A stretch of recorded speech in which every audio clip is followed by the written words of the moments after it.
Hey Flower Tribe, it's Kelly Lehman from Cranberry Fields Flower Farm, and today I want to give you a quick hydrangea tip. So we're using some of our hydrangeas here in our fall garden, and we're going to make this beautiful pumpkin arrangement out of them. Now guys, I have a very detailed video showing you exactly how to build out a pumpkin arrangement, but I just want to show you a super quick one to show you kind of the bones behind the arrangement. So this is like a super fast one. So basically we just took some of the hydrangeas that were in our garden. This is an endless summer. Some of them look really beat up when you see them on the bush, but if you really kind of spin them around and look underneath, a lot of times there's a lot of beauty on these blooms at this time of year. So spin them around, put their best face forward when you're doing the arrangement, and you can kind of hide like the crummy blooms that might have some, water damage or some of that cold snap damage.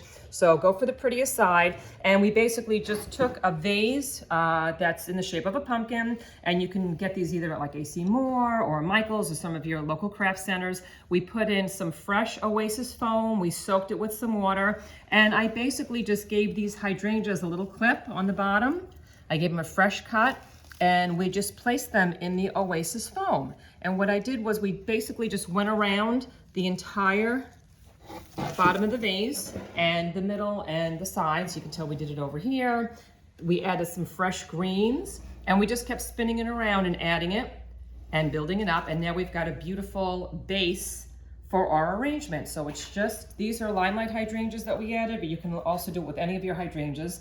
And then added the greens. And then once you kind of have like this base that you like, the shape that you're happy with, you can add some other fresh flowers to it. So my garden right now is kind of like pooping out. So what you could do, and yours probably is too, because it's, the middle of October, you can just go to the supermarket and buy some of those little, like $3 or $4 bouquets of fresh flowers. And you can add flowers like alstroemeria that are long lasting. Some of the ones over here are super beautiful.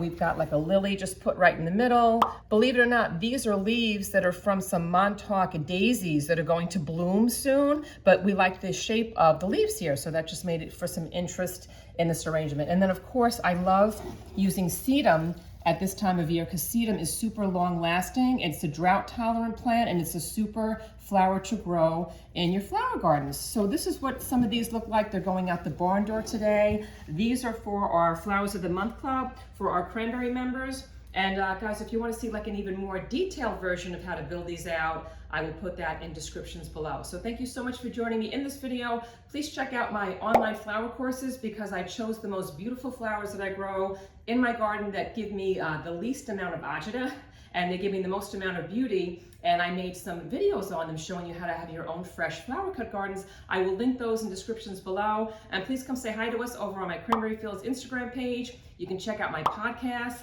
And please, please, please hop on over to the Kelly Lehman Flower Tribe Facebook group because there are thousands of gardeners from all over the world, and they're asking and answering loads of garden questions over there. And please let me know where you're viewing this from in this great, big, beautiful world. I'd love to see how our flower tribe is growing around the globe each week. And I will see you in the next video.